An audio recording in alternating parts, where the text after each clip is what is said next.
Setelah masa kegelapan dan penderitaan harta rakyat ini mencapai puncaknya, akan muncul sosok sang penyelamat yang mengubah total tatanan negara, bahkan sampai membuat rakyat bebas dari jeratan pajak. Apakah ini cuma ramalan kosong atau cocok logis sakral yang tanda-tandanya mulai terjadi sekarang? Assalamualaikum warahmatullahi wabarakatuh. Rahayu Sagung Dumadi.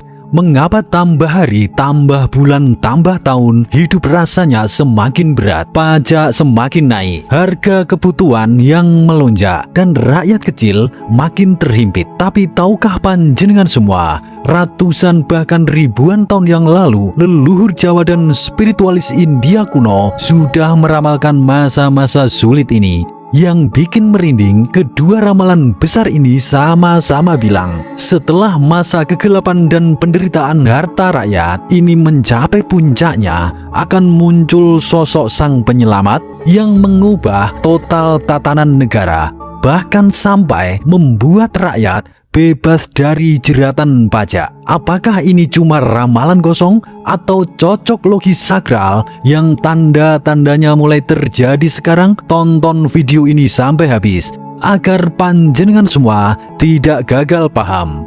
Yang pertama, zaman Kolobendu dan zaman Kali Yuga. Mari kita lihat jangka Jayabaya. Raja Kediri yang sakti ini pernah meramal satu masa penderitaan yang disebut sebagai zaman Kolobendu. Dalam ramalan Jawa itu ditulis kalimat yang sangat menohok.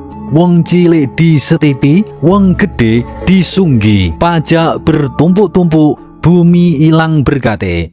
Rakyat kecil diperas, pejabat dimanjakan, pajak semakin menumpuk dan bumi kehilangan keberkahannya. Uniknya, di India kuno, kitab Wisnu Purana juga mencatat situasi yang persis sama di akhir zaman kegelapan, atau disebut sebagai zaman Kali Yuga. Di sana tertulis, para penguasa tidak lagi melindungi rakyat, melainkan hanya merampas harta mereka lewat pajak yang tidak masuk akal.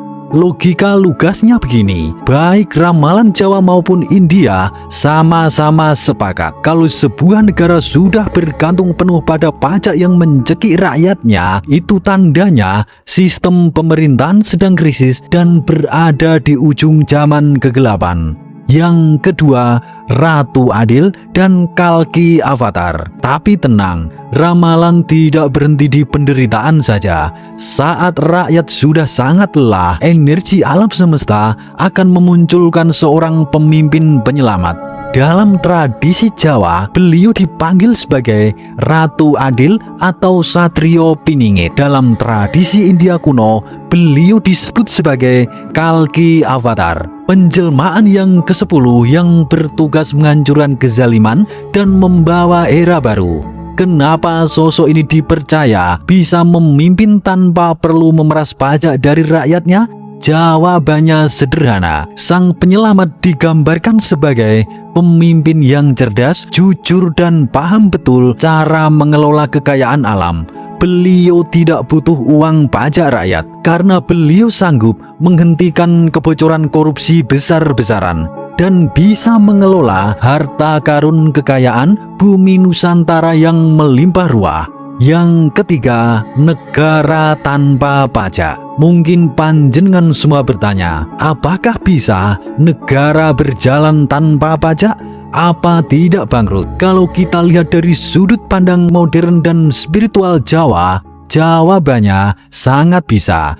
Dalam ramalan Jawa era kemakmuran zaman Kolosubo, dalam ramalan India Satya Yuga, sistem negara tanpa pajak bisa terwujud lewat 3 cara. Yang pertama, stop korupsi total. Harta negara yang biasanya habis digerogoti oknum diselamatkan 100%. Yang kedua, kelola kekayaan alam secara mandiri. Tambang, minyak, tanah, dan laut Nusantara dikelola sepenuhnya untuk rakyat, bukan dijual murah ke pihak asing.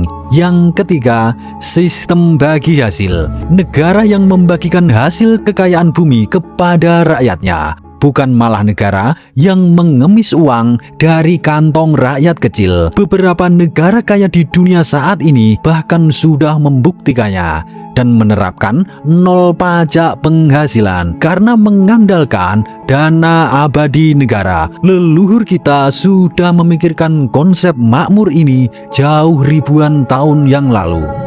Sedulur semua, ramalan Jawa dan ramalan India kuno ini bukan sekedar cerita pengantar tidur semata. Ini adalah pesan pengingat bahwa penderitaan yang kita rasakan hari ini adalah proses pembersihan menuju kemajuan.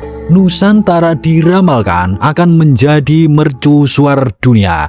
Ketika rakyat makin sadar dan bijak, energi positif itu akan menarik hadirnya pemimpin berjiwa ratu adil yang benar-benar berpihak pada rakyat kecil. Seperti kata sesepuh Jawa, ojo bingung marang owah-owahing jaman, ing mburi pedhut iki ana padang sing tanpa wates. Jangan bingung menghadapi perubahan zaman. Di balik kabut tebal ini ada cahaya terang yang tak terbatas. Semoga bangsa ini segera terbebas dari jeratan penderitaan dan dihantarkan menuju masa keemasan sejati. Bagaimana menurut panjenengan semua? Apakah tanda-tanda kemunculan era baru ini sudah mulai terasa? Sumangga tulis pendapat panjenengan semua di kolom komentar. Munggahing rahayu teras melimpah berkah sekabe. Rahayu, rahayu, rahayu. Suradira Jaya ningrat lebur dening pangastuti. Wassalamualaikum warahmatullahi wabarakatuh.